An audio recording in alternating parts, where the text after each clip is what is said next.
your life work.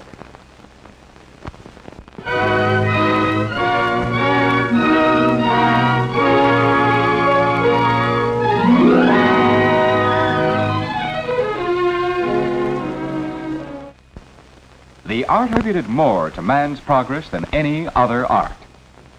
By means of printing, the fund of knowledge accumulated through the ages is available to everyone, rich and poor alike. Printing is essential to all education. All the other arts rely on it. Religious movements depend on it. Business could not function without it, nor could government. Because of the need for printed matter in practically all of man's activities, printing now ranks fourth among the nation's great industries.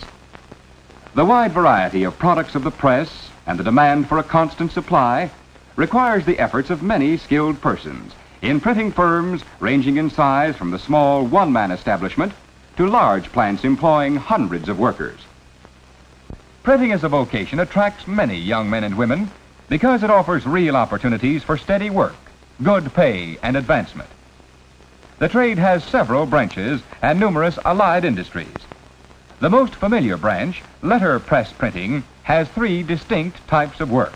These are, first, composition, the preparation of the type or other matter to be printed for the presses. Second, press work, the actual printing of the composed matter on paper or some other substance. And third, bindery work, the folding or joining together of the printed sheets into various forms so that they may be sent to the public. In the composing room of a good-sized printing firm, the duties are divided among several employees, specializing in various phases of the work. The copy for jobs to be printed goes first to the markup man. The markup man must have a thorough knowledge of the art of printing. He decides what styles and sizes of type will produce an attractive result. He indicates the parts to be set by hand compositors and those to be set by machine operators. Although a great part of today's type is set mechanically, hand compositors are employed by all large commercial printing plants, newspapers, and publishing houses. Hand compositors usually set the large type, called display line, used in advertisements and other printed matter. Hand composition offers opportunities for artistic expression. Compositors who have the ability to create original ideas are highly paid craftsmen. The work requires manual dexterity, good eyesight, and thoroughness.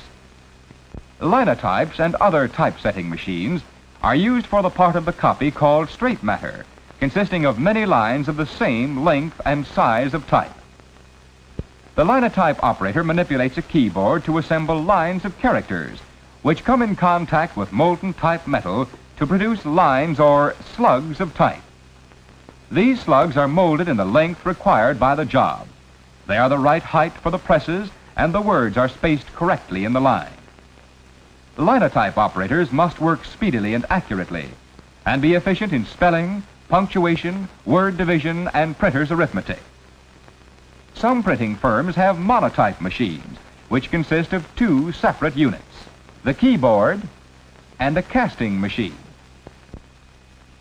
When the monotype keyboard operator presses the keys, punches driven by compressed air perforate a paper ribbon at the top of the machine. When the operator finishes, the ribbon is removed and placed in the casting machine. The perforated paper controls the movements of the machine, causing it to produce individual type characters set in properly spaced lines. There are other kinds of typesetting machines, but the monotype and linotype are typical examples. When a page of type has been set either by machine or by hand, it is placed in a small proof press and printed on a large piece of paper. This leaves wide margins around the type where the proofreader indicates mistakes to be corrected. It is the proofreader's responsibility to find all errors in spelling, punctuation, and typography. Large plants employ persons, usually women, who do nothing but proofread. But in some shops, this job may be done by the foreman or head operator. After mistakes have been corrected, all the type and engraved plates for a single page must be assembled. In large printing firms, this work is done by specialists called makeup men. In the lockup department, workers called stone men assemble many pages of type into single forms. but there are several different ways in which the matter to be printed is prepared for the presses. It all depends on the kind of press to be used. Platen presses are used on small jobs, such as letterheads or handbills. Some of these presses are hand-fed. On other small job presses, an ingenious device feeds the paper automatically. There are automatic cylinder presses for long runs of small work. In offset presses, the matter to be printed is first impressed from a zinc plate to a special rubber roller, then transferred to the paper. And for printing magazines, books, and newspapers, there are immense high-speed rotary presses which, printing both sides of the paper in one operation, turn out thousands of folded copies per hour. But no matter what kind of press is used, a pressman must be a skilled, conscientious worker. He is in charge of expensive machinery and materials, and the quality of the work produced depends on his ability. Before a job can be printed, the pressman must make ready, that is, compensate for inequalities of pressure of the paper against the plate. This is done by building up portions of the impression surface with thin pieces of paper cut to the proper shape so that the pressure is equalized. A pressman must know how to adjust his press to all kinds of paper and secure mechanical accuracy throughout.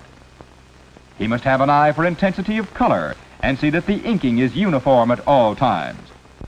And pressmen should be able to supervise assistants, for in many plants, an experienced man may be responsible for the proper functioning of several presses operated by apprentices. The printing trades acquire most of their new workers through apprenticeship or training on the job. Some vocational schools offer training which can be taken during apprenticeship or previous to it.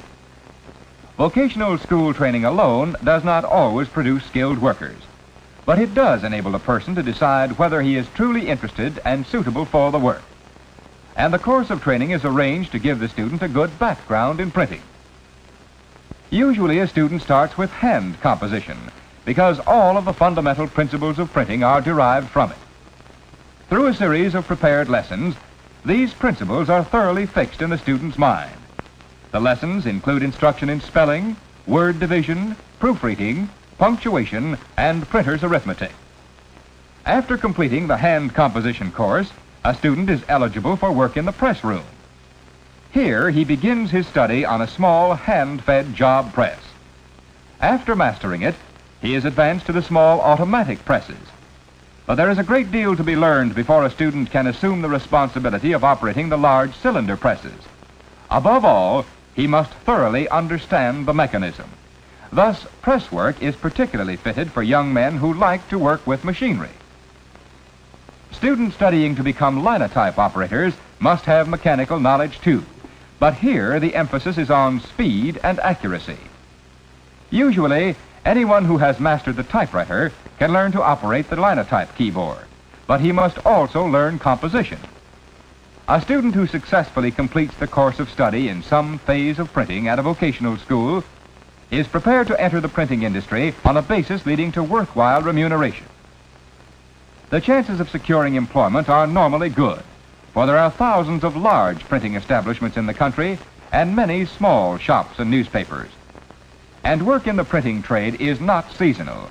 It goes on the year round, regardless of sunshine or rain. Working conditions are generally satisfactory as to housing, hygiene, and hours. If you think you would be interested in printing as a vocation, investigate its possibilities and prepare yourself accordingly for the phase of the work for which you are best suited. The printing industry needs young men and women in its composing rooms where thoughts and ideas are fashioned into type. It needs mechanically minded young men in its press rooms to operate the intricate machinery. It is a growing industry, high on the list of those offering stability of wages and employment, a high proportion of salaried positions, and real opportunities for advancement. Perhaps you will find a place for your tastes and talents in printing, a vocation offering splendid possibilities for your life work.